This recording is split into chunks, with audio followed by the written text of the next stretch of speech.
Quinton Bartley had exactly 3 silver coins left to his name when the plague bells began ringing through the valley, and his first thought was not of survival, but of the fact that he would die poor, hungry, and utterly alone. He stood in the dusty courtyard of the regional magistrate's office, still clutching the parchment that confirmed his land grant. 200 acres of rocky frontier soil that nobody else had wanted, when the officials came running out with red flags and panicked expressions. The quarantine order went into effect immediately. Anyone caught outside their designated dwelling after sunset would be executed on sight. Anyone showing symptoms would be burned with their home. And anyone sharing a residence at the moment the flags went up would remain together, by law, until the all-clear sounded, which could be weeks or even months depending on how far the contagion spread. Quinton looked around the emptying courtyard with growing dread. He had no dwelling yet. His land grant was just dirt and grass, and a few scraggly trees. He had planned to sleep under the stars tonight and start building tomorrow. But the sun was already sinking toward the western hills, painting everything in shades of amber and blood, and the magistrate's men were herding people into groups, checking addresses, verifying households. "You there," a guard barked at him. "Where's your residence?" "I just arrived today," Quinton said, hearing the tremor in his own voice. "I have land but no house yet."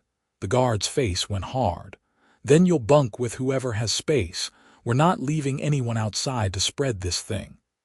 He turned and shouted across the courtyard. "Anyone got room for one more?" Silence answered him. People looked away. Quinton understood.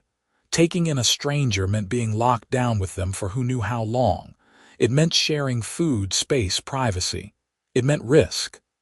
"I said, does anyone have room?" the guard repeated, louder now, angrier. "I do." The voice came from the shadows near the stable, low and rough, unmistakably female but with an edge that made Quinton's skin prickle. A figure stepped into the fading light and his stomach dropped. She was an orc. There was no mistaking it. Green skin the color of spring leaves, darker around her muscular shoulders and arms.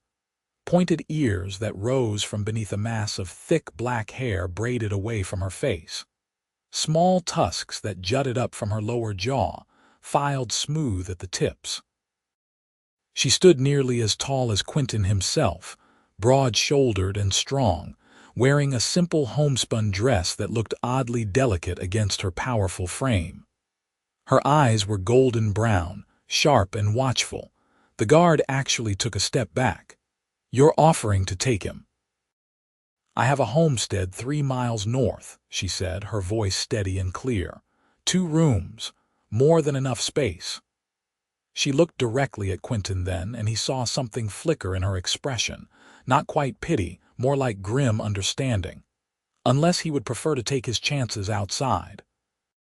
Quinton swallowed hard. He had grown up on stories about orcs, savage raiders from the eastern mountains, monsters who ate human flesh and worshipped dark gods. He had seen the propaganda posters in the army camps, the crude drawings that made them look like demons. But he had also spent 3 years on the frontier, and he had learned that most of the stories were lies told to justify land seizures and massacres. He had even fought beside a few orc scouts during the border skirmishes. They had been professional, disciplined, nothing like the tales. Still, living with one was different. Being locked in quarantine with one was different. The guard was looking at him expectantly. The sun had nearly touched the hills. "Decision time. I accept," Quinton said, "and I'm grateful for the offer." The orc woman's eyes widened slightly, as if she had expected him to refuse. Then she nodded once, sharp and businesslike. "I am Keshara," she said. "Get whatever belongings you have. We need to reach my home before full dark." Quinton had only a worn travel pack, his bedroll, and a small sack of grain he had purchased that morning. Everything he owned in the world fit on his back. Keshara led him to a sturdy pony cart loaded with supplies, flour and salt and dried beans, and he climbed up beside her as she took the reins. The magistrate's men nailed a red quarantine flag to the side of the cart, the fabric snapping in the evening breeze. Official. Binding. No going back now. They rode in silence through the emptying town and out onto the North Road. Quinton kept his hands folded in his lap, very aware of the space between them on the narrow bench. Keshara drove with easy competence, her strong hands light on the reins, her eyes scanning the darkening landscape. She did not speak, and Quinton could not think of anything to say that would not sound foolish or offensive. The homestead appeared as the last light was draining from the sky, a solid little cabin built from river stone and timber, with a steep roof and a covered porch. There was a barn behind it, a chicken coop, a vegetable garden showing the first green shoots of spring. Everything looked well maintained, organized, clearly the work of someone who knew what they were doing. Keshara pulled the cart up to the barn and began unhitching the pony without a word. Quinton jumped down and moved to help, earning him a quick glance but no comment. Together they unloaded the supplies and bedded down the pony. The silence stretched between them, not quite comfortable but not hostile either. More like two people trying to figure out the rules of a game neither had agreed to play. Inside, the cabin was simple but clean. One main room with a stone fireplace, a sturdy table, shelves lined with preserves and dried herbs. A door to the left led to what Quinton assumed was Keshara's bedroom. Another door to the right stood open, revealing a smaller room with a cot and a trunk. "That was my brother's room," Keshara said quietly, the first words she had spoken since they left town. "He died last winter. You can stay there." "I'm sorry for your loss," Quinton said, because it was the only thing he could think to say. Keshara's jaw tightened. She turned away and began unloading the flour onto the shelves with swift, efficient movements. He was hunting. There was a rock slide, nothing to be done about it. Her voice was flat, factual, but Quinton heard the pain underneath. Fresh pain. Recent grief. He wanted to say something else, something comforting, but the words stuck in his throat. He barely knew this woman, this orc woman, who had just saved him from a night in the cold that would have meant execution come morning, who was now stuck with him for weeks, maybe months, because she had been the only one willing to speak up. "Why did you offer?" he asked instead. "You could have stayed silent." Keshara set down the last sack of flour and turned to face him fully. In the dim light from the single lantern, her green skin looked almost gray, her golden eyes shadowed. "Because I know what it is like to be alone," she said simply. "And because I do not believe people should be left to die in the street, no matter what their kind has done to mine." The weight of that statement settled between them. Quinton thought of the stories again, the propaganda. But he also thought of the border wars, the burned orc villages, the refugees. Both sides had blood on their hands. Both sides told stories that painted the other as monsters. "Thank you," he said, and he meant it with everything he had. "I will work to earn my keep. I can hunt, trap, work the land." "Whatever you need." Something shifted in Keshara's expression, a slight softening around her eyes. "Get some rest tonight. We will figure out the rest in the morning." She moved toward her own room, then paused at the doorway. "There is stew in the pot over the fire. Help yourself. And Quinton." She said his name carefully, as if testing the shape of it. "I do not bite, not unless provoked." There was the faintest hint of humor in her voice, dry and unexpected. Despite everything, Quinton found himself smiling. "I will try not to provoke you, then." She nodded and disappeared into her room, closing the door softly behind her. Quinton stood alone in the main room, listening to the silence of the cabin, the distant sounds of night birds settling. He had expected many things when he set out for the frontier. Adventure, maybe. Hardship, certainly. A chance to build something of his own, away from the crowded cities and the memories of war. He had not expected this. But as he ladled himself a bowl of surprisingly good venison stew and sat down at the sturdy table, he found that he was not entirely displeased. Scared, yes. Uncertain, absolutely. But Keshara had been kind in her brusque way. She had given him shelter when no one else would, and there was something steady about her, something solid that made him think he might be safe here. For tonight, at least, that was enough. The first 3 days passed in a cautious dance of avoidance and awkward domesticity. Quinton woke early, helped with the animals, chopped wood, repaired a section of fence that had come loose during the spring storms. Keshara worked the garden, tended her beehives, made bread and cheese and soap with the focused efficiency of someone who had been living alone for a long time. They ate meals together because there was no other option, but conversation was minimal. Practical. Where is the axe? The chickens need more feed. Rain coming tomorrow. Quinton found himself watching her when she was not looking, trying to reconcile everything he thought he knew about orcs with the reality in front of him. Keshara was strong, yes, powerfully built with muscles that showed clearly when she lifted heavy buckets or swung the splitting maul. But her movements were graceful, economical. And her hands, though broad and calloused, were gentle when she handled the chickens or examined a sick lamb she kept in the barn. On the 4th day, he found her sitting on the porch steps in the early morning, staring out at the hills with an expression of such profound loneliness that it made his chest ache. She did not notice him at first, and he almost retreated, feeling like he was intruding on something private. But then she turned and saw him, and the mask came back down, neutral, closed. Could not sleep, she asked. Old army habit, Quinton said, moving to sit on the other end of the steps, leaving a respectful distance between them. Wake up with the dawn whether you want to or not. Keshara nodded slowly. My brother was the same. He served with a frontier patrol for a while before he came back here. This was the most she had said about her brother since that first night. Quinton sensed an opening, a chance to understand a little more. Was it just the two of you? Running this place, after our parents died, yes. Keshara's voice was quiet. They wanted to live among humans, thought maybe if we proved ourselves useful, worked hard, caused no trouble, we would be accepted. She laughed, but there was no humor in it. They were wrong, of course. But they had hope, and my brother and I inherited this land such as it is.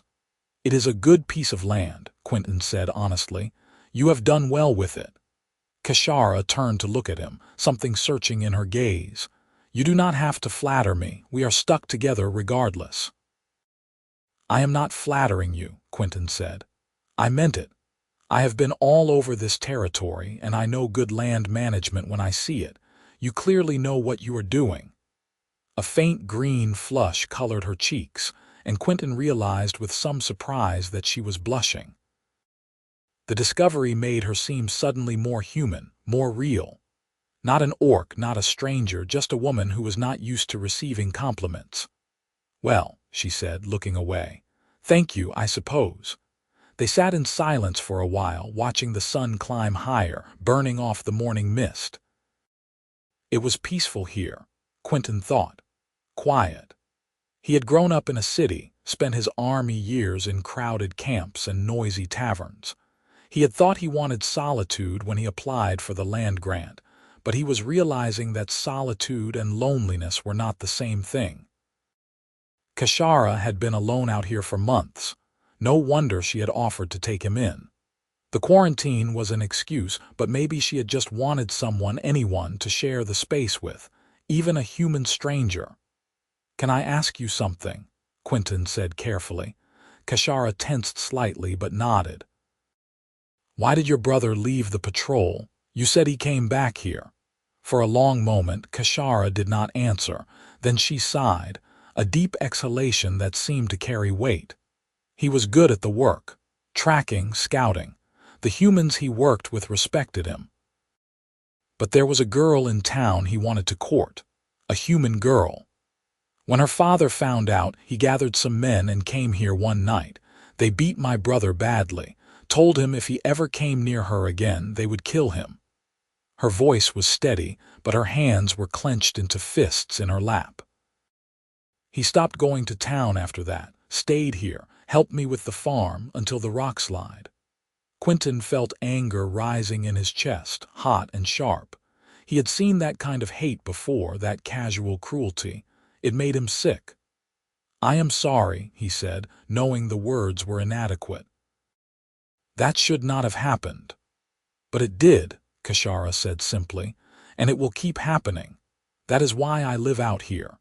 Easier to be alone than to face that kind of hatred every day." Quinton wanted to argue, to tell her that not all humans were like that, but he knew it would sound hollow. She had lived this. She knew the truth of it better than he ever could. Instead, he said, "For what it is worth, I am glad you offered to take me in. And I do not think you are a monster or a savage or any of the things people say. I think you are a person who has been dealt a difficult hand and has made the best of it, and I respect that." Keshara turned to stare at him, her golden eyes wide with something that might have been shock. "You are a strange man, Quinton Bartley." "So I have been told," Quinton said, and was rewarded with the tiniest twitch of her lips. Not quite a smile, but close. After that, things shifted between them. Not dramatically, but enough to notice. Keshara started asking him about his time in the army, about the places he had seen. Quinton found himself telling her stories over dinner, making her laugh with tales of incompetent officers and ridiculous mishaps. And when she laughed, really laughed, her whole face transformed. The hard edges softened. The wariness fell away. She looked young and bright and almost carefree. In return, she told him about growing up on the homestead, about her mother's herb garden and her father's terrible singing and her brother's habit of bringing home injured animals to nurse back to health.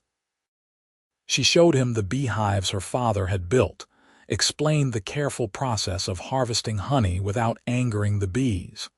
She was patient when Quinton made mistakes, quick to praise when he got something right. By the end of the first week, they had fallen into a comfortable rhythm. Mornings were for chores, working side by side in companionable silence. Afternoons, Quinton would hunt or fish while Keshara tended the garden and the animals. Evenings were for cooking together, eating together, talking by the fire until the candles burned low. Quinton caught himself watching her more and more. The way she moved, all controlled strength and unconscious grace. The way she tucked a stray piece of hair behind her pointed ear when she was concentrating. The way her tusks pressed against her lower lip when she was thinking. He tried to tell himself it was just curiosity, just the novelty of living with someone so different. But he knew he was lying to himself. He was attracted to her, to Keshara. The orc woman who had saved him and sheltered him and was slowly, day by day, becoming the most interesting person he had ever met. It should have scared him. Maybe a month ago it would have. But out here, alone with her, away from the eyes and judgments of the world, it just felt natural. Right. He did not know if she felt anything similar. She was hard to read, even now. But sometimes he would catch her looking at him with an expression he could not quite decipher. Something soft and uncertain and almost wistful. On the 10th day, everything changed. They had gone to check the snare lines together, tramping through the forest in the cool morning air. Quinton had set the snares days ago, and they had already caught several rabbits, but today the line was empty. Every single trap had been sprung but the bait taken without a catch. "Something smart has been here," Keshara said, crouching to examine the disturbed earth. "Fox maybe, or coyote." Quinton was about to agree when he heard it. A low, rumbling growl that made the hair on the back of his neck stand up. He turned slowly and his heart stopped. A bear. Massive and dark, standing between them and the path back to the homestead. It was thin, clearly hungry from a hard winter, and its small eyes were fixed on them with predatory focus. "Do not run," Keshara breathed, rising slowly to her feet. "Back away, slowly." They moved together, step by careful step, but the bear followed. It was too hungry, too desperate. Quinton could see it in the way it moved, the intent in its posture. This was not a warning. This was a hunt. "When I say run," Keshara whispered, "you run for that oak tree to your left. Climb it. Do not look back." "What about you?" Quinton hissed. "I will distract it. Go." Now she lunged forward with a shout, waving her arms, and the bear's attention snapped to her. Quinton's body moved before his mind could catch up, but he was not running for the tree. He was running toward his pack, discarded on the ground near the snare line, where he had left his hunting knife. He heard Keshara scream at him, heard the bear roar, but his hands found the knife and he turned just in time to see the bear rearing up, massive paws raised, and Keshara standing her ground in front of it, trying to make herself look bigger, more threatening. Quinton did the only thing he could think of. He grabbed a rock and hurled it at the bear's head, shouting at the top of his lungs. The bear's head swung toward him, confused and angry. For one terrible moment, Quinton thought he had just signed his own death warrant. Then Keshara was moving, grabbing a thick branch from the ground and swinging it hard into the bear's side. The animal bellowed and turned back to her, and Quinton threw another rock, and another, screaming until his throat was raw. The bear seemed to realize that this prey was more trouble than it was worth. With a final, frustrated roar, it dropped to all fours and lumbered away into the forest, crashing through the undergrowth. Quinton stood frozen, knife in hand, heart hammering so hard he thought it might burst out of his chest. Keshara dropped the branch and turned to him, her face twisted with fury. "What were you thinking?" she shouted. "I told you to climb the tree." "I was thinking I was not going to let you face that thing alone," Quinton shouted back. "You could have been killed, so could you?" They stared at each other, both breathing hard, adrenaline still flooding through their systems. Then Keshara's expression crumpled and she let out a shaky breath. "You stupid, brave, idiotic man," she said, but her voice was thick with emotion. "I could not just leave you," Quinton said, softer now. "I could not." Keshara closed the distance between them in 3 long strides and pulled him into a fierce hug. Quinton froze for half a second, startled, then wrapped his arms around her, holding her tight. She was trembling, he realized. So was he. They clung to each other like drowning people, and Quinton buried his face in her hair and breathed in the scent of her. Wood smoke and honey and earth. "I thought you were going to die," she whispered against his shoulder. "I thought I was going to watch you die, and it would be my fault for bringing you out here." "I am fine," Quinton said, one hand coming up to cradle the back of her head. "We are both fine. We are safe." She pulled back just enough to look up at him, and her eyes were shining with unshed tears. "Why did you do that? Why did you risk yourself?" "Because you matter to me," Quinton said, the truth spilling out before he could stop it. "Because in 10 days you have become the most important person in my world, and I could not stand the thought of losing you." Keshara's breath caught. Her golden eyes searched his face, looking for something. A lie, maybe. A joke. But Quinton just looked back at her, letting her see everything he felt, all the fear and relief and desperate affection. "Quinton," she whispered, and his name on her lips sounded like a prayer. He cupped her face in his hands, his thumbs brushing over her green cheeks, feeling the warmth of her skin. "Tell me to stop," he said quietly. "Tell me this is wrong and I will step back. I will never mention it again. but Keshara did not tell him to stop. Instead, she rose up on her toes and kissed him. It was clumsy at first, their mouths learning the shape of each other. Her tusks pressed against his lips, strange but not unpleasant. She made a small sound in the back of her throat, and Quinton felt it all the way down to his bones. He kissed her deeper, pouring everything he felt into it, and she responded with equal hunger, her strong arms wrapping around his neck, pulling him closer. When they finally broke apart, both gasping, Keshara rested her forehead against his chest. "This is madness," she said, but she did not sound upset. She sounded almost giddy. "Probably," Quinton agreed, running his hands up and down her back. "I do not care. They will hate us for this, both sides, humans and orcs. Then we will face it together." Keshara pulled back to look at him again, and this time she was smiling. A real, full smile that made her whole face glow. "You mean that? Every word?" She kissed him again, softer this time, tender.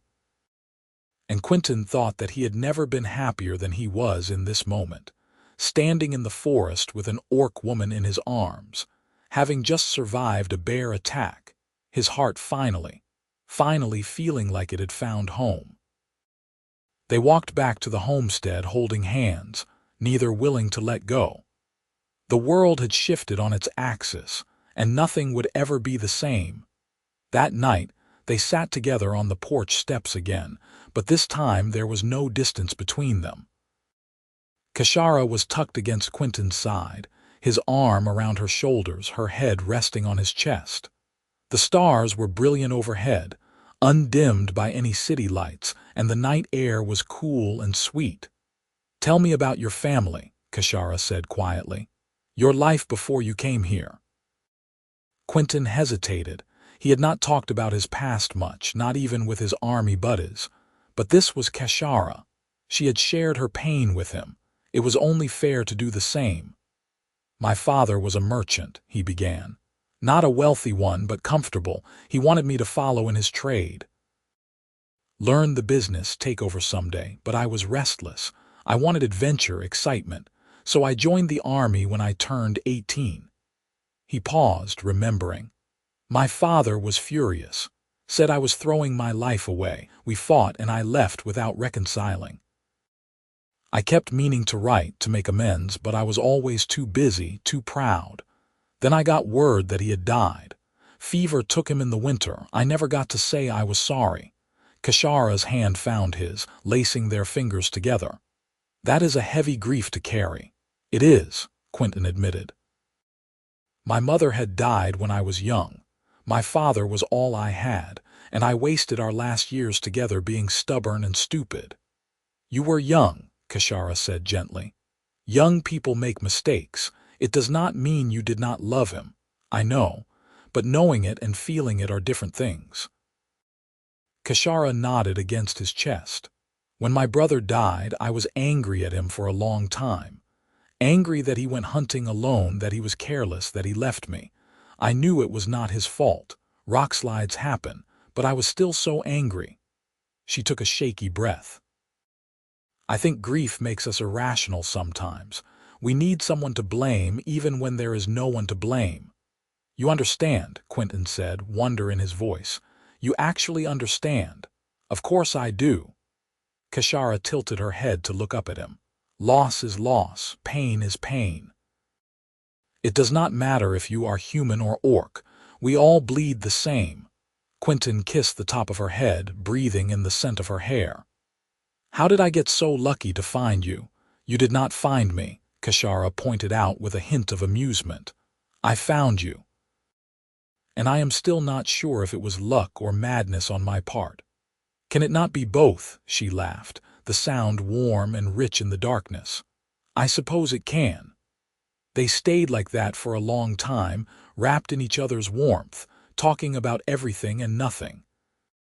Quinton told her about the places he had seen during the war, the good and the bad. Keshara told him about the books her mother had taught her to read, about the dreams she had once had of traveling beyond the frontier. They talked until the stars wheeled overhead, and the moon set behind the hills. Finally, reluctantly, they went inside. At the door to Keshara's room, she paused and looked back at him, something vulnerable in her expression. "Will you regret this in the morning, when you have had time to think clearly?"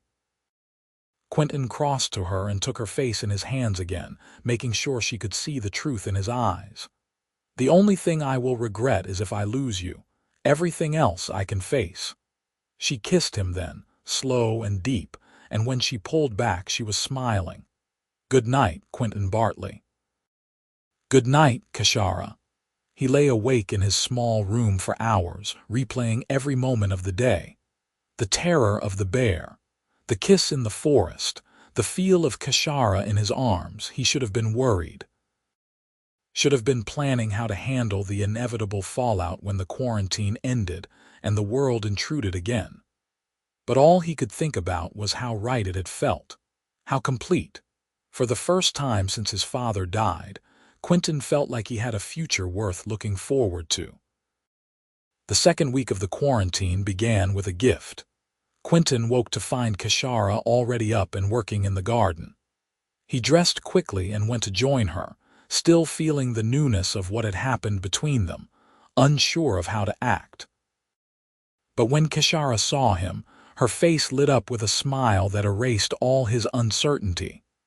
"Good morning," she said, and there was such warmth in her voice that Quinton's heart did a little flip.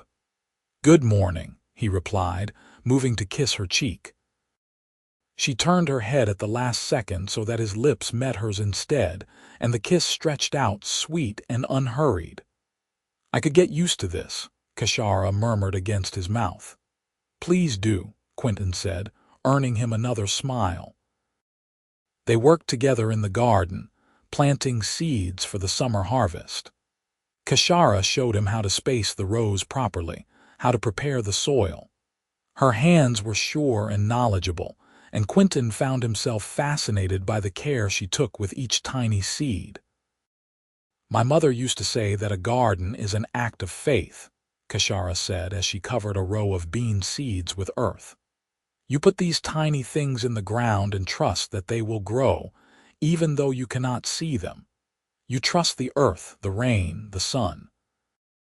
And if you are patient and diligent, you are rewarded." "Is that what this is?" Quinton asked softly. "An act of faith?" Keshara looked up at him, understanding in her eyes. "Yes, I think it is." They finished planting in comfortable silence, and then Keshara led him to the barn. Inside, she showed him a sturdy workbench covered in wood shavings and tools. "My brother was a carver," she said. "He made beautiful things, animals mostly, little birds and deer and rabbits." She opened a trunk and pulled out several small wooden figures, each one exquisitely detailed. Quinton picked up a carving of a fox, admiring the delicate work. "These are incredible." "He was teaching me before he died," Keshara said. "I am not as good as he was, but I have been working on something." She reached into the trunk again and pulled out a piece of wood about the size of her palm, partially shaped. "I started this the day after you arrived. I could not sleep, so I came out here and just started carving." She held it out to him, and Quinton saw that it was a man's face, rough still but recognizable. His face. "Keshara," he breathed. "This is beautiful." "It is not finished," she said quickly, a green flush rising in her cheeks. "And I am not sure I will ever get the nose right. But I wanted to capture the way you looked that first night, lost and scared but trying so hard to be brave." Quinton set the carving down gently and pulled her into his arms. "Thank you," he said into her hair. "Thank you for seeing me, for caring." Keshara held him tight. "I could not help it. You walked into my life and turned everything upside down." "Is that a bad thing?" "No," she said firmly. "It is the best thing that has happened to me in a very long time." They spent the rest of the morning in the barn, and Keshara taught Quinton the basics of carving. His first attempts were clumsy, the wood splitting or the cuts too deep. But she was patient, her hands guiding his, showing him how to work with the grain instead of against it. Being close to her like this, their bodies pressed together, her breath warm on his neck, was both comforting and electrifying. "You are improving," Keshara said encouragingly as Quinton managed to smooth a rough edge without destroying the whole piece. "I have an excellent teacher," Quinton replied, turning his head to steal a kiss. Keshara laughed and swatted his shoulder playfully. "Focus on the wood, not on me. Impossible. You are much more interesting than wood. Flatterer." But she was smiling, and her eyes were bright, and Quinton thought he had never seen anyone more beautiful. Lunch was simple bread and cheese and honey from Keshara's hives, eaten on the porch while they watched clouds build in the west. The air had that heavy electric quality that promised storms. "We should check on the animals," Keshara said, eyeing the darkening sky. "Make sure everything is secured." They worked quickly, bringing the chickens into the coop, making sure the barn door was latched tight. The wind was picking up, whipping Keshara's braids around her face. Quinton found himself staring at her, at the way she moved with such purpose and confidence, at the strength in her shoulders as she hefted a bale of hay. She caught him looking and raised an eyebrow. "What?" "Just admiring the view," Quinton said with a grin. Keshara rolled her eyes, but she was smiling. "You are incorrigible. You like it." "Maybe I do." The storm hit as they were finishing up, rain coming down in sheets, thunder rolling across the valley. They ran for the cabin, laughing and soaked by the time they tumbled through the door. Keshara's dress was plastered to her body, her hair dripping, and Quinton knew he looked no better. "We should get dry," Keshara said, but she was looking at him with an intensity that made his pulse quicken. "We should," Quinton agreed, but neither of them moved. The air between them felt charged, crackling with more than just the storm's electricity. Quinton took a step forward and Keshara met him halfway. Their mouths crashed together, hungry and desperate. Keshara's hands fisted in his wet shirt, pulling him closer, and Quinton wrapped his arms around her waist, lifting her slightly. She was strong and solid and perfect against him. They broke apart, both breathing hard. "Quinton," Keshara whispered, his name a question and a plea. "Tell me what you want," Quinton said, his hands trembling where they rested on her hips. "I want you," Keshara said, bold and clear. "I want this. I want you. Are you sure?" "I have never been more sure of anything." Quinton kissed her again, pouring everything he felt into it. Love and desire and promise. Keshara responded with equal fervor, her tusks pressing against his lips in a way that was becoming familiar and dear. They stumbled toward her room, still kissing, shedding wet clothes as they went, leaving a trail across the cabin floor. Inside her room, the world narrowed to just the two of them. Quinton traced his hands over her green skin, marveling at the softness of it, at the small scars and marks that told the story of her life. Keshara explored him with equal wonder, her strong hands gentle on his chest, his back, his face. "You are beautiful," Quinton whispered against her shoulder. "So are you," Keshara replied, and her voice was thick with emotion. They came together with a tenderness that bordered on reverence, learning each other's bodies, finding what brought pleasure, what drew gasps and sighs. Outside, the storm raged, but inside they created their own warmth, their own world. Afterward, they lay tangled together in her bed, Keshara's head on Quinton's chest, his fingers tracing idle patterns on her shoulder. The rain drummed on the roof, a soothing rhythm. "I never thought I could have this," Keshara said softly. "After what happened to my brother, after seeing how people looked at me in town, I thought I would always be alone, that loving someone, being loved, was not for me." Quinton tightened his arms around her. "You have me now. For as long as you will have me." Keshara propped herself up on one elbow to look down at him. "What happens when the quarantine ends? When we have to face the world again? It was the question Quinton had been avoiding thinking about, but it deserved an honest answer. I will not hide what you mean to me. I will not pretend this was just convenience or circumstance. If people have a problem with us being together, that is their problem, not ours. They will make it our problem, Keshara said quietly. They will say terrible things. They might try to hurt us. Then we will face it together, Quinton said firmly. I told you before I am not going anywhere, I mean that. Whatever comes, we face it side by side. Keshara's eyes shimmered with tears. You make it sound so simple. It is simple. I love you, Keshara. I know it has only been days, and I know that is insane, but I do. I love you, and I want to build a life with you. Here, on your land or on mine, or somewhere new entirely. I do not care where as long as you are with me. A tear spilled down her cheek and Quinton reached up to wipe it away with his thumb. You love me, she whispered. Yes, with everything I have. I love you too, Keshara said, her voice breaking. I have been trying not to. I told myself it was too fast, too dangerous, but I cannot help it. I love you, Quinton Bartley.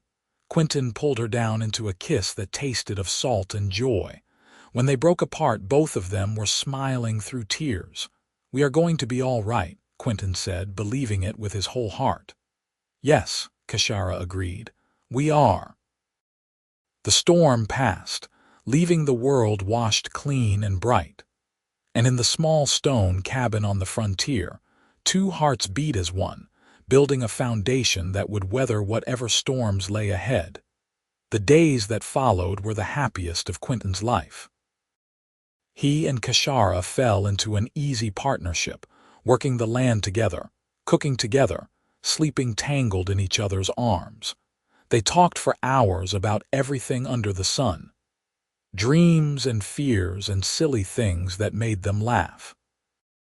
Keshara taught Quinton to speak a few words of the old Orc language, her mother tongue, and he taught her the songs his mother used to sing. They were building something real, something lasting. But as the second week drew to a close, reality began to intrude. A messenger from the magistrate's office rode past the property line, calling out that the quarantine would be lifted in 3 days. The plague had been contained. Life would return to normal. Keshara stood on the porch, watching the messenger disappear down the road, and Quinton saw the fear creep back into her eyes. 3 days, she said quietly. 3 days, Quinton echoed. He moved to stand behind her, wrapping his arms around her waist, resting his chin on her shoulder. We knew this was coming. I know, but I have been dreading it. She turned in his arms to face him. What if you change your mind once we are not trapped together? What if you realize this was just proximity and boredom? Do you really think that? Quinton asked gently. Keshara looked away. No, but I am scared, Quinton. I am scared that the world will take you from me. Then we do not let it. Quinton took her hands in his, holding them tight. Keshara, I have been thinking.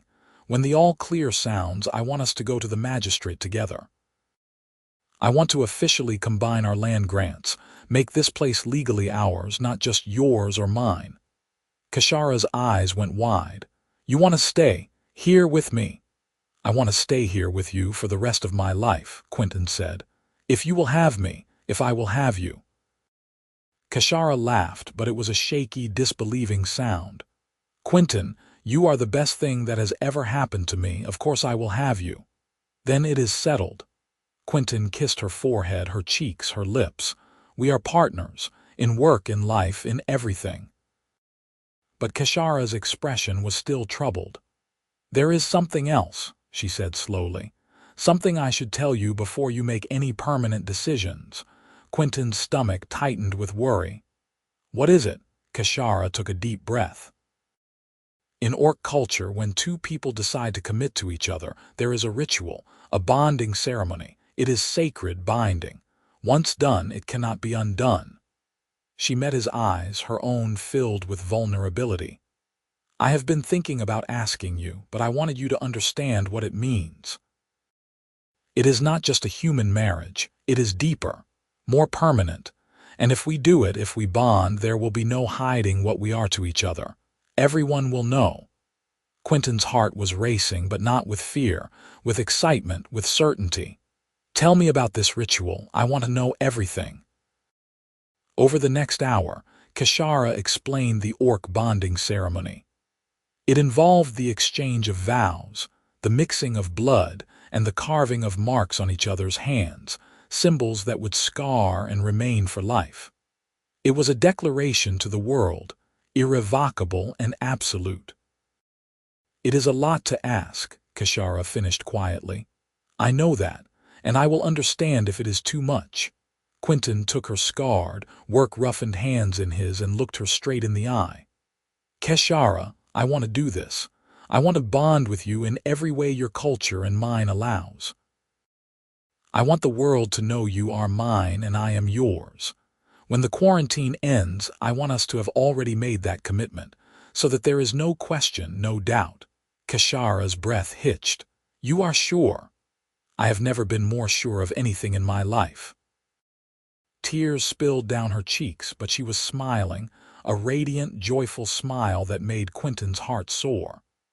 Then let us do it. Tonight. Under the stars, the way my parents did, the way my people have done for generations. They spent the rest of the day preparing. Keshara gathered the materials they would need, special herbs and oils, a sharp knife blessed by her mother and kept safe all these years. Quinton bathed in the cold stream behind the house, scrubbing himself clean, trying to calm his racing heart. This was huge. This was forever. And he could not wait. As the sun set, they met at the edge of Keshara's property, where the meadow met the forest. Keshara had laid out a blanket and set candles in a circle. She wore a simple white dress, her hair unbraided and flowing around her shoulders. She looked ethereal, otherworldly, and Quinton felt a surge of love so intense it nearly brought him to his knees. "You are stunning," he said, his voice rough. "So are you," Keshara replied, her eyes drinking him in. They stepped into the circle of candles together and sat facing each other, cross-legged, knees touching. Keshara took his hands and began to speak in the old tongue, her voice low and rhythmic. Quinton did not understand all the words, but he understood the meaning. She was pledging herself to him, promising to stand by him, to protect him, to love him until her last breath. When she finished, she handed him the knife and guided his hand to her palm. "Repeat after me," she said in the common tongue. "I bind myself to you." "I bind myself to you," Quinton repeated, his voice steady despite his pounding heart. He pressed the blade to her palm, just enough to draw blood, and then she did the same to him.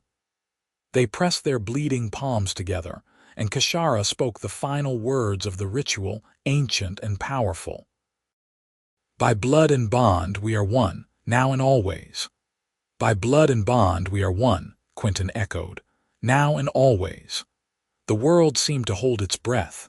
Then Keshara leaned forward and kissed him, and Quinton felt something shift inside him, something deep and fundamental. Like a piece of himself had just clicked into place. When they pulled apart, Keshara was crying and smiling at the same time. "It is done. You are my bondmate, my husband in your language. And you are my wife," Quinton said, wonder in his voice. "My bondmate." They wrapped their joined hands in clean cloth, binding the wound, and then they lay back on the blanket and looked up at the stars. The same stars Quinton had watched on that first night, when he had been alone and scared and hopeless. How far he had come since then. How much his life had changed. "I was dreading the all-clear," Keshara admitted quietly. "I kept hoping the quarantine would last longer. I know that is selfish, but I did not want to share you with the world yet. I wanted to keep you here safe, just ours." "I know," Quinton said, lacing the fingers of his free hand with hers. "I felt the same way, but we cannot hide forever, and honestly, I do not want to. I want people to know about you. I want to brag about how lucky I am. I want the whole world to see how amazing you are." Keshara laughed softly. "You are very sweet and very naive, but I love you for it." "Not naive," Quinton corrected. "Hopeful. There is a difference." They stayed out under the stars for hours, talking and kissing and simply being together. When they finally went back to the cabin, they made love with a new intensity, a new depth. They were bonded now, bound by blood and vow. Nothing could separate them. The last 3 days of the quarantine passed in a blur of happiness tinged with apprehension. Quinton and Keshara worked side by side, preparing for whatever came next. They harvested the early greens from the garden, repaired the chicken coop, organized the supplies.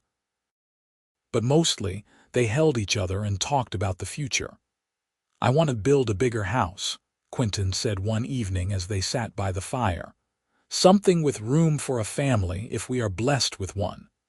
Keshara looked up at him, surprise and hope warring in her expression.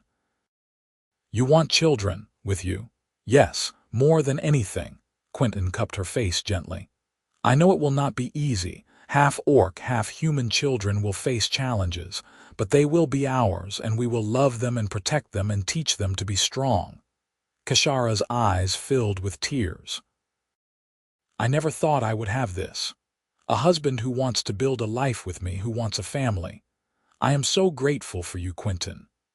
"I am the grateful one," Quinton said, kissing her softly.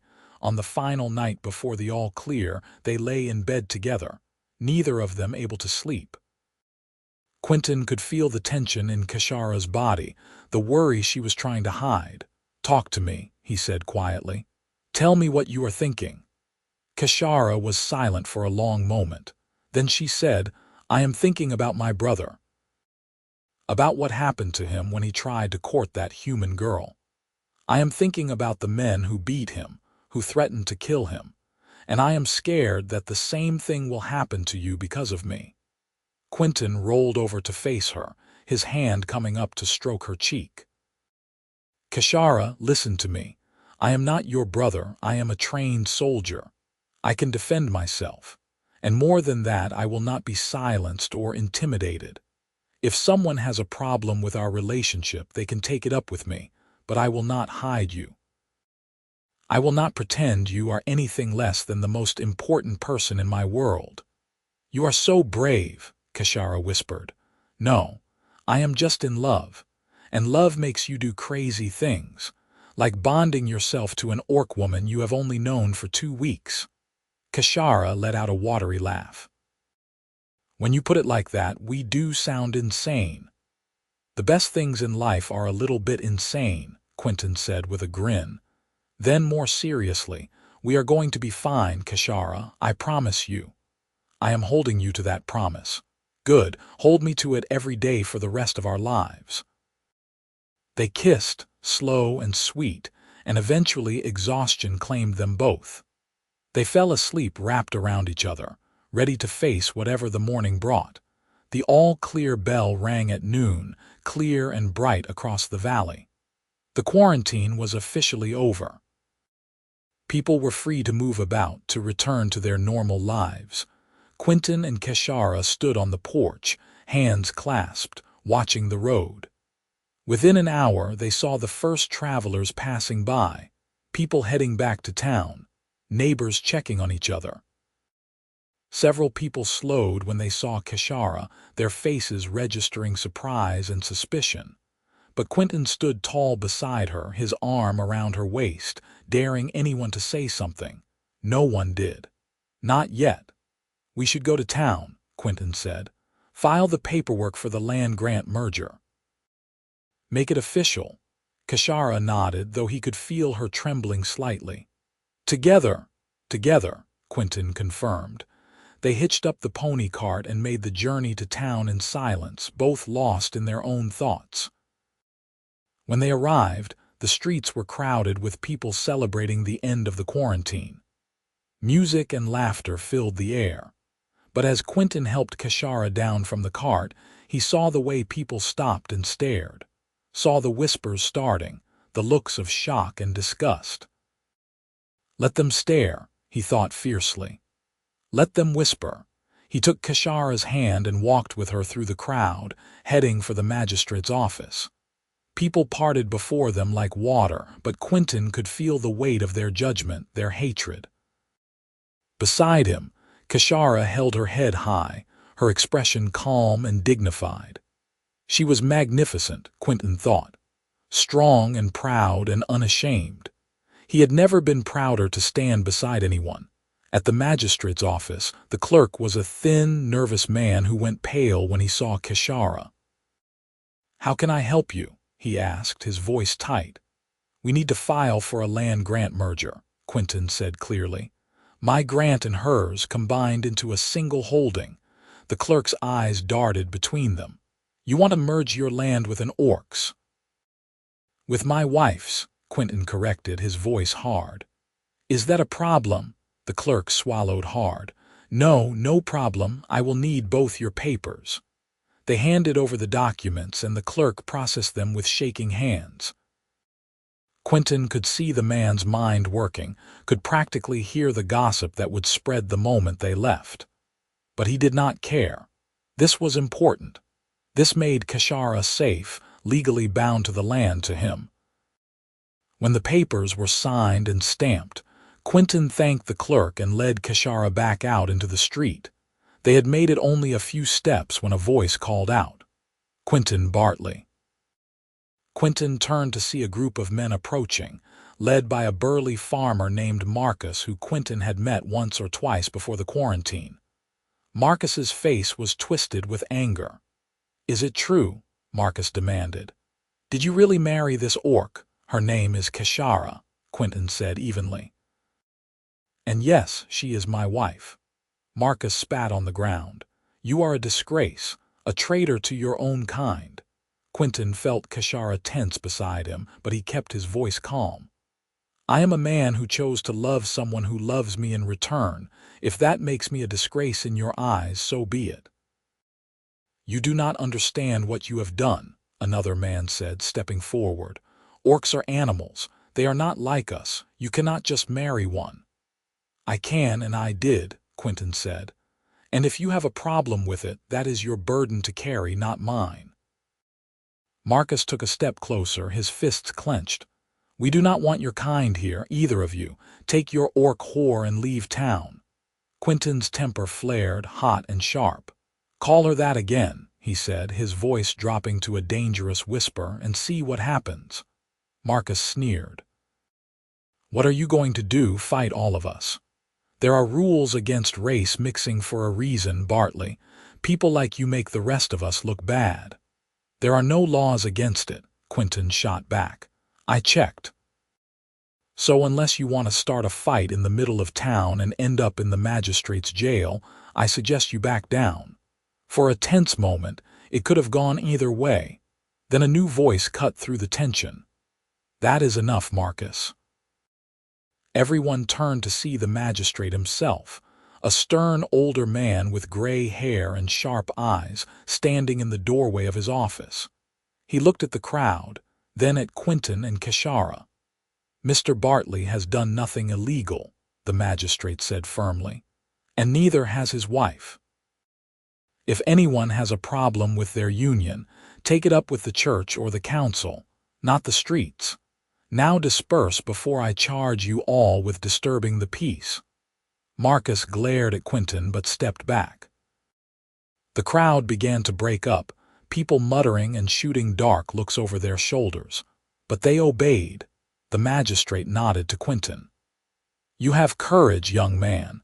Whether that is foolish or admirable remains to be seen. But you have my respect for standing by your choices." He glanced at Keshara. "And you, miss, have been a good neighbor and taxpayer for years. I see no reason why that should change." "Thank you, sir," Keshara said quietly. The magistrate nodded once more and went back inside. Quinton let out a breath he had not realized he was holding. "Come on," he said to Keshara. "Let us go home." They climbed back into the cart and headed out of town, neither speaking until they were well clear of the buildings. Then Keshara let out a shaky laugh. That was terrifying. I know, but we did it. We stood our ground. You stood your ground, Keshara corrected. I just stood there trying not to shake. You were perfect, Quinton said firmly. You did not back down, did not hide. You let them see that you belong here just as much as anyone else. That took courage. Keshara leaned against his shoulder and Quinton wrapped an arm around her. Do you think it will always be like this? People staring and whispering and hating us? Maybe, Quinton admitted. At least for a while, but we will prove them wrong. We will build a good life, raise good children if we are blessed. We will show them that love does not care about green skin or tusks or what people think is proper. And eventually, some of them will come around. Not all, maybe, but some. You are an optimist. I am in love. It amounts to the same thing. Keshara smiled and kissed his cheek. I love you, Quinton Bartley, even when you are being ridiculous. Especially when I am being ridiculous, Quinton corrected with a grin. They rode the rest of the way home in comfortable silence, and when the little stone cabin came into view, Quinton felt a swell of emotion. This was home. This was where he belonged, with Keshara, building something real and lasting. Over the following weeks, life settled into a new rhythm. Quinton and Keshara worked their combined land, planting crops and tending animals. They went into town when necessary, always together, always facing down the stairs and whispers. Some people remained hostile, but others, surprisingly, began to soften. The blacksmith started greeting them politely. The general store owner stopped overcharging Keshara for supplies. Small victories, but victories nonetheless. Quinton began construction on the new house, a larger building with room to grow. Keshara helped, her strength making short work of tasks that would have taken Quinton twice as long. They worked side by side, laughing and talking, building not just a house but a home. One evening, as they were sitting on the porch of the old cabin watching the sunset, Keshara said quietly, I am not dreading things anymore. Quinton looked at her, curious. What do you mean? When the all-clear first sounded, I was terrified. I thought I would lose you. I thought the world would tear us apart. She turned to face him, her eyes shining. But it has not. You have stood by me through everything. You have made me believe that we can have a future together. That we can be happy. Quinton took her hand, feeling the raised scar on her palm where they had bonded. We are, I know, Keshara said. And I am grateful every single day. You changed my life, Quinton Bartley. You changed mine, Quinton replied. Before I met you, I was lost. I had no purpose, no direction, but you gave me something to fight for, something to build toward. You gave me a home. Keshara leaned in and kissed him, soft and sweet. We gave each other a home. Yes, Quinton agreed. We did. As the weeks turned into months, Keshara's belly began to swell with new life. The pregnancy was a surprise, though not an unwelcome one. Quinton was terrified and thrilled in equal measure. He read every book on childbirth he could find, badgered the town midwife with questions, until she finally agreed to attend the birth, despite her reservations about helping an orc. Keshara took the pregnancy in stride, working right up until the last weeks. But Quinton could see the joy in her eyes, the way she would rest her hand on her growing stomach and smile. She was going to be an incredible mother, he thought, strong and patient and loving.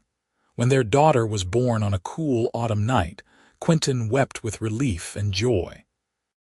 She was perfect, a tiny thing with Keshara's green skin and his brown eyes, small tusks just barely visible when she yawned. They named her Alara after Quinton's mother. Holding his daughter in his arms, looking at his wife recovering in their new bed, Quinton felt a completeness he had never imagined possible. This was his family, his purpose, his everything. She is beautiful, Keshara whispered, reaching up to touch the baby's tiny hand. She is, Quinton agreed. Just like her mother. Keshara smiled, tired but radiant. What do you think people will say when they see her? I do not care what they say, Quinton replied firmly. She is ours and she is perfect, and anyone who has a problem with that can answer to me. My fierce protector, Keshara murmured, her eyes drifting closed. Quinton sat beside her, their daughter cradled in his arms, and watched his family sleep. Outside, the world continued on, full of prejudice and hatred and fear. But in this room, in this moment, there was only love. The years that followed were not without challenges. There were still people in town who refused to accept them, who muttered about race mixing and abominations. But there were also unexpected allies. The magistrate became a quiet supporter, stopping by occasionally to check on them and always greeting Keshara respectfully.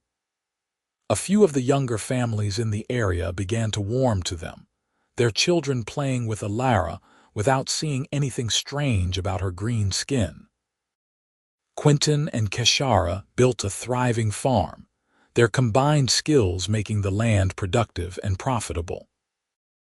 They had 2 more children, a son with Quinton's pale skin but Keshara's pointed ears, and another daughter who looked almost entirely human except for the faintest green tint to her complexion.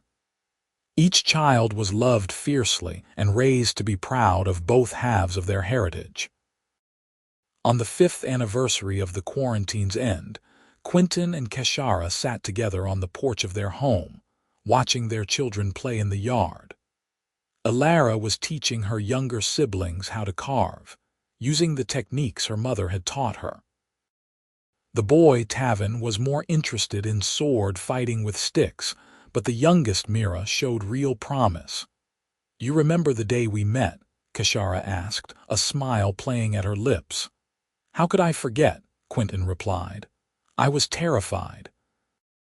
Broke and desperate and convinced I was going to die alone. And I was lonely and grieving and so sure I would never have anyone in my life again, Keshara added. She looked at him, her golden eyes warm. Thank you for being brave enough to accept my offer, for giving us a chance. Thank you for offering, Quinton said, for seeing a stranger in need and helping even though it cost you. Keshara laughed softly. Cost me? Quinton, you are the best thing that ever happened to me. Taking you in was the smartest decision I ever made. Even when I did stupid things like challenging a bear, especially then, Keshara said, leaning over to kiss him. That was when I knew you were worth keeping. Quinton kissed her back, deep and sweet, and marveled at how far they had come. From strangers thrown together by circumstance to partners, lovers, parents, they had built a life together against all odds, and it was a good life, a happy life. I love you, he said against her lips. I love you too, Keshara replied, now and always. By blood and bond, Quinton added. By blood and bond, Keshara echoed. They sat together as the sun set, surrounded by the sounds of their children's laughter, and Quinton thought about the title people in town had given their story, the quarantine that had trapped them together. How by the 2nd week he had been dreading the all-clear, not wanting to lose what they had found. Now, 5 years later, he could honestly say that the quarantine had been the greatest blessing of his life. It had given him Keshara. It had given him a family, a home, a purpose. It had shown him that love could bridge any divide, overcome any obstacle, and he would be grateful for that gift every day for the rest of his life. As darkness fell and the stars came out, Quinton and Keshara called their children inside, gathering them for dinner and stories and the warm comfort of family. This was what mattered, not the opinions of strangers or the prejudices of the world. Just this, love and laughter and the people who made life worth living. The quarantine flag had long since been taken down and burned, but the bond it had inadvertently created remained, strong and unbreakable. And in the little homestead on the frontier, A human man and an orc woman lived happily, proving every day that love knew no boundaries. Their story spread quietly through the years, becoming a legend of sorts. Some people told it as a cautionary tale, a warning about the dangers of crossing racial lines. But others told it as a love story, proof that connection and compassion could triumph over hatred and fear. Quinton and Keshara never paid much attention to what people said. They were too busy living, loving, building. Too busy teaching their children to be strong and kind, to stand up for what was right regardless of what others thought. Too busy creating a legacy that would outlast any quarantine, any prejudice, any obstacle. And when Quinton was an old man, gray-haired and stooped, sitting on that same porch with Keshara beside him, still beautiful despite the silver threading through her black hair, he looked back on his life with no regrets. He had found love in the most unexpected place, with the most unexpected person. He had built a family and a home. He had made a difference, however small, in changing hearts and minds. Would you do it all again? Keshara asked him one evening, as if reading his thoughts. Knowing everything that would come, the struggles and the prejudice and the hard times, Quinton did not even have to think about it. In a heartbeat, he said firmly, I would do it all again, exactly the same way, just to end up here with you. Keshara smiled, that same radiant smile that had captured his heart all those years ago. Good, because I would too. They sat together as the sun set one more time, two souls bound by blood and bond, by choice and by love. The quarantine had ended decades ago, but its legacy lived on in the life they had built, in the children and grandchildren who carried both human and orc blood, in the slow but steady change they had helped bring to their corner of the world. It had started with a desperate man and a lonely woman and a plague that forced them together. It had become something beautiful, something lasting, something real.